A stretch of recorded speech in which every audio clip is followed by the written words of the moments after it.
মানুষের জীবনটা খুবই অল্প সময়ের, কখন কার মৃত্যু হয় বলা যায় না।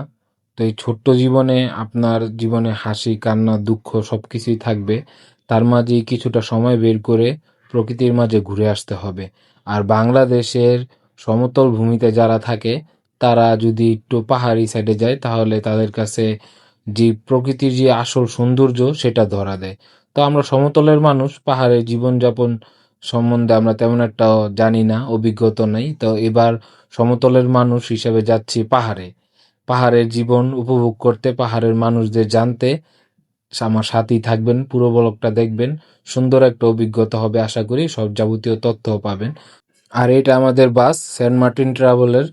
তো এটা আমরা ফিজিক্যালি গিয়ে কাটছিলাম, আমাদের টিকিট পড়েছিল মেবি 1800 টাকা করে। তো এই বাস দিয়ে আমরা যাব বান্দরবন।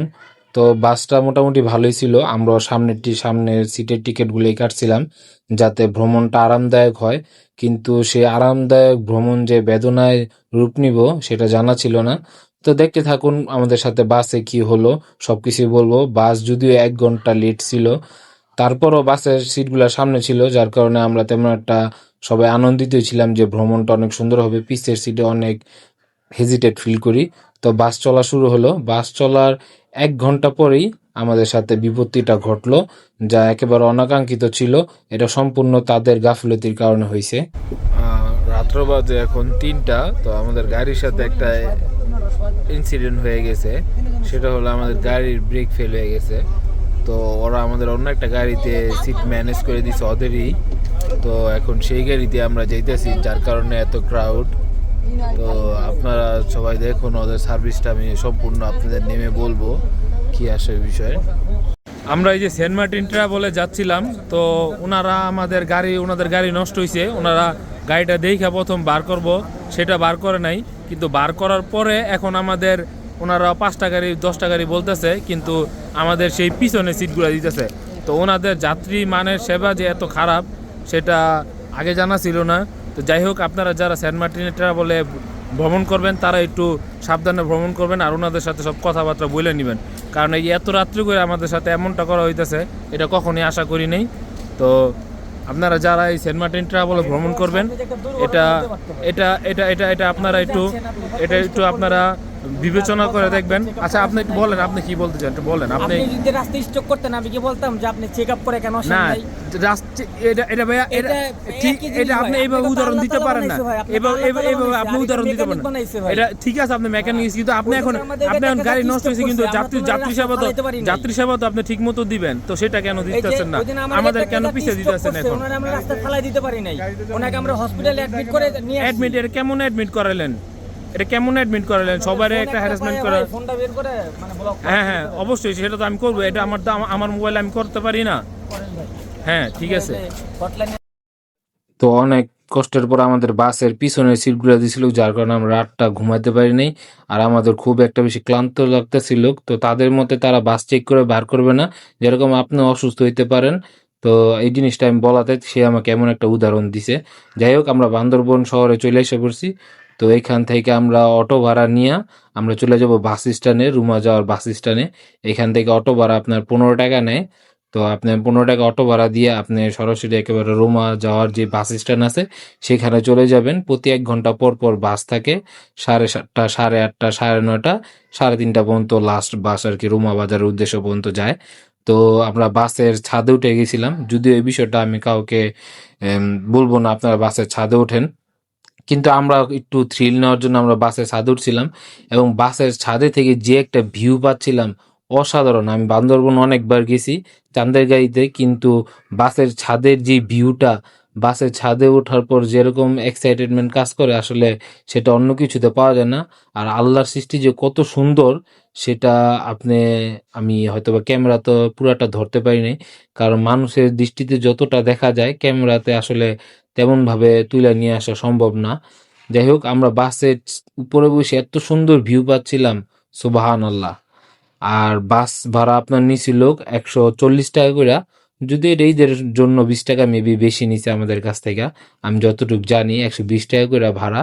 তো যাই হোক, বাসের উপরে যাওয়ার পরে আমরা এত সুন্দর ফিল পাচ্ছিলাম, অসাধারণ একেবারে। বাসের আমরা মনে হচ্ছে যে পাহাড়ের উপরে উঠতেছি, খুবই অসাধারণ। তো আমরা চলতে চলতে চলে এসে বললাম ওয়াই জংশন। তো এখানে আসার পর আপনার ভোটার আইডি কার্ড জমা দিতে হবে। আর এখানে আসার পর দেখতেছিলাম যে পাহাড়ের যে তাজা সবজি আছে সেগুলা, তারপর পাহাড়ি ফল, শুটকি, আরো যাবতীয় আনুষঙ্গিক অনেক কিছু বিক্রি করা হইতেছিল। তো আমরা এখান থেকে কিছু ফল টল কিনে নিয়েছিলাম। ফলগুলা অসাধারণ মজার ছিল, একেবারে টাটকা যেমনটা আর কি হয়, গাছ থেকে পাইরা ওরা এখানে রাখছিল, বিক্রি করতেছিল কেজি হিসাবে। ওয়াই জংশন পার হওয়ার পরই আপনার আরেকটা চেকপোস্ট পরে, এটাই শেষ চেকপোস্ট। তো এটা হলো রুমা প্রশাসন উপজেলার চেকপোস্ট, যেটা আপনাকে মোবাইলের মাধ্যমে এন্ট্রি করতে হয়। ওরা আপনাকে সবগুলা অ্যাপস ওদের দিয়ে দিবে, আপনি এই অ্যাপস এর মাধ্যমে ঢুকে আপনার এখানে এন্ট্রি করতে হবে। জুন প্রতি 50 টাকা করে আপনারা যতজন থাকেন একটা গ্রুপের নাম দিয়ে সেটা অনলাইনের মাধ্যমে করতে হবে এবং বিকাশের মাধ্যমে পেমেন্ট করতে হবে। তো এটা একটু প্যারাদায়ক, আপনাদের সাথে কেউ যদি একটু ভালো বোঝে তাকে দিয়ে করাবেন, যে একটু ফাস্ট টাইপিং করতে পারে বা একটু নেটের সম্বন্ধে ভালো বোঝে, এমন একজনের দিয়ে করাইবেন। তো আমরা এটা করার পরে এখানে কিছু নাস্তা বেচে, তারপর লাঞ্চের যেই খাবারগুলো বেচতেছে সেগুলো আমরা কিছুটা নিয়েছিলাম। ওদের খাবারের মান অনেকটা ভালো, যেহেতু এটা আর্মিদের ক্যান্টিন। আর ওয়াশরুম আছে, আপনারা এখান থেকে ওয়াশরুম ব্যবহার করতে পারবেন। আর অনেকেই দেখতেছিলাম যে মোবাইল নিয়ে অনেকক্ষণ যাবত করতেছে কিন্তু হইতেছে না, আমাদের এটা প্রথম চান্সে হয়ে গেছে। আমরা সবকিছু সুন্দর করে ফিল আপ করতে পারতেছিলাম। আর টাকাটা অতি দ্রুত আমরা দিয়ে দিছি ব্যাংকের মাধ্যমে পেমেন্ট। তো পেমেন্ট করার পরে আমাদের যাবতীয় কাজ শেষ। তো এখন আমরা চলে যাব আপনার রোমা বাজার, যে বাস স্ট্যান্ড আছে সেখানে। তো তারপর নামার পর আমরা নিলাম একটা অটো। এই অটোতে করে আমাদের যে জিপটা আমরা ঠিক করব কেওক্রাডং পর্যন্ত, সেই জিপের ওইখানে আমরা যাইতেছি। তো আপনাকে রোমা বাজারের অনেকটা আগেই নামাই দিবে বাস, সেখান থেকে আবার 30 টাকা অটো ভাড়া দিয়ে আপনি যেতে হবে যেখানে আপনারা জিপ পাবেন। তো 14 জন করে যাওয়া যায়। তো আপনারা যদি 5 জন 6 জন এমন থাকেন, সেই ক্ষেত্রে আপনারা আরো যারা থাকবে তাদের সাথে টিম অ্যারেঞ্জমেন্ট করে এই যে এইখানে আপনারা জিপ ভাড়া নিবেন। আর অবশ্যই একটু বার্গেনিং করে নিবেন যাতে একটু কমাতে তো পারেন। এই যে আমরা এখন রুমা বাজার আছি, এখান থেকে আমরা 5 জন আছিলাম আর আরেকটা টিম ছিল 6 জনের। তো ওদের সাথে মিলে আমরা একটা জিপ নিয়ে নিছি, আমরা কেওক্রাডং যাব। তো সবকিছুই ভালো মতন হয়ে গেল। আর একটা গাইড নিছি, গাইডে এক রাতে থাকার জন্য 1600 টাকা, আর যদি আপনারা দিনে গিয়ে দিনে আসেন তাহলে 800 টাকা। তো বাজারটা দেখাইতেছি, দেখেন এই যে রুমা বাজারটা কত সুন্দর। একে সাথে নিয়ে চলে যেতে যে আমাদের গাইড দাদা, দাদা আমাদের সাথে যাচ্ছে একেবারে। আমরা কেওক্রাডং চলে যাচ্ছি, প্রতিমধ্যে আমরা কয়েকটা জায়গায় স্পট ঘুরবো। সেই সুন্দর একটা ভিউ। এতক্ষণ ছিলাম বাসের ছাদে, তারপরে এসে বললাম চাঁদের গাড়িতে। আসলে বান্দরবন ঘুরার মজাটাই আলাদা, সাথে যদি বন্ধু বান্ধব থাকে তাহলে তার কথাই নাই।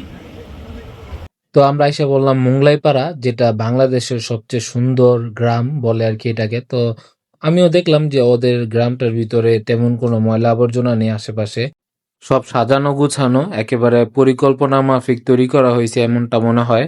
আমারও ভালো লাগতেছিল গ্রামটা ঘুরা, কারণ পাড়াটা এত সুন্দর। আমি পাড়া বলবো না, আমি একটা গ্রামের মতনই বলবো, কারণ এটা অনেকটা বিশাল। তো এই গ্রামটা ঘোরার পরে দেখলাম যে আশেপাশে যে ঘরগুলা ছিল সেগুলো অনেক সুন্দর করে সাজানো গোছানো ছিল। ভালোই লাগতেছিল দেখতে। তো কিছু বাচ্চা দেখলাম যারা খেলা করতেছিল, তো ওদেরকে হাই দিলাম, ওরাও হাই দিল। তো এরপরে সামনের দিকে আগাইতেছিলাম, দেখলাম দোকানে কিছু মানুষ বসে আছে। তো আমরা যেই সময়টায় গেছিলাম তখন দুপুর বেলা, তো যার কারণে তেমন মানুষজন নেই, আর অনেক রৌদ্রও ছিল। তো এখানে একটা গির্জা দেখতে পাচ্ছেন, যেটা ওদের উপাসনালয় আর কি।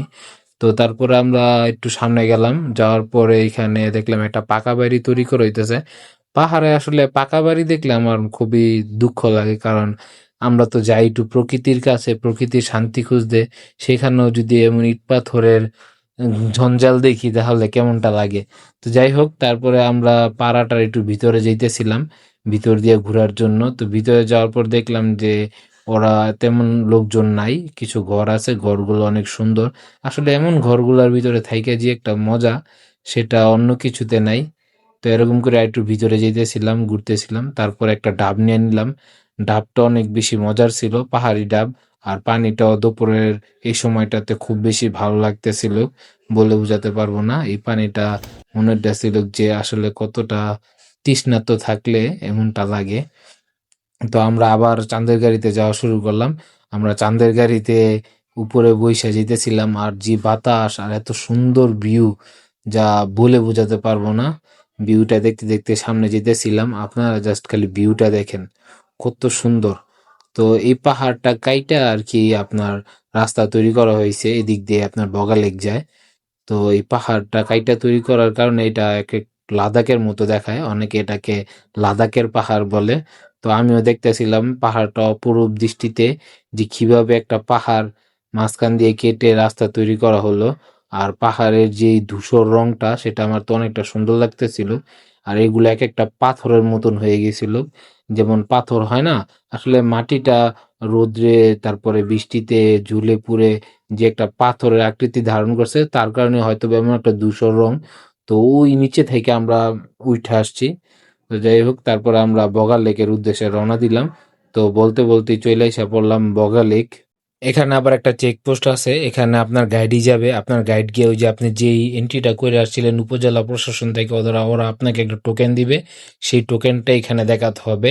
আর এই যে দেখুন বগা লেকের কি অপারূপ একটা সৌন্দর্য, পাহাড়ের মাঝে একটা লেক, বিষয়টা মনে হয় যে পুরা মরুভূমির মাঝে একটা পুকুর, এমন কিছু আর কি। মানে পুরো চারি সাইডে কোনো পানি টানি কোনো উৎস নেই, মাঝে খুব সুন্দর একটা পানির উৎস, যার নাম বগা লেক। আর বগা লেকের আশেপাশে কিছু ঘর আছে, এখানেও আপনারা চাইলে রাত্রে থাকতে পারেন, খাবার টাবারের ব্যবস্থা আছে, আপনারা এখানেও খাওয়া দাওয়া করতে পারেন। আর লেকের পানিটা এত স্বচ্ছ ছিল যে আপনি না গোসল করতে মন চাইলেও আপনার মনে হবে একটা বার করি, মানে আপনি নিজের থামায় রাখতে পারবেন না। তো আমি পানিটা দেখাইতেছিলাম, খুব বেশি পরিষ্কার পানি ছিল। তারপর একটু গোসল করলাম, গোসলটা করে মানে পুরো শরীরটা একেবারে রিল্যাক্স হয়ে গেল। পানি এত ঠান্ডা আর এত ভালো লাগতেছিল, আমার তো উঠতে মন চাইতেছিল না, পানি এত ঠান্ডার কারণে। আমরা খুব বেশি মজা করতেছিলাম, আর দুপুরের সময় তেমন একটা মানুষ ছিল না, যার কারণে গোসল করেও খুব বেশি মজা লাগছে। আমার তো বগা লেকের পানি থেকে উঠতেই মন চাইতেছিল না, এমন একটা অবস্থা। তো যাই হোক, দেখেন বগা লেকটা কতটা সুন্দর, আপনারা একটা বার হলে এখানে ঘুরতে আসবেন। আর এর পরের পর্ব আপনারা দেখবেন বগা লেক থেকে কেওক্রাডং, কেওক্রাডং থেকে আমরা যাব ধানচি, তারপর যাব তিনদু। আশা করি সামনের ব্লগগুলো আপনাদের কাছে ভালো লাগবে। যারা এতক্ষণ আমার ব্লগটা দেখছেন তাদেরকে অসংখ্য ধন্যবাদ, এবং অবশ্যই ভিডিওতে লাইক, কমেন্ট, শেয়ার এবং সাবস্ক্রাইব করতে ভুলবেন না।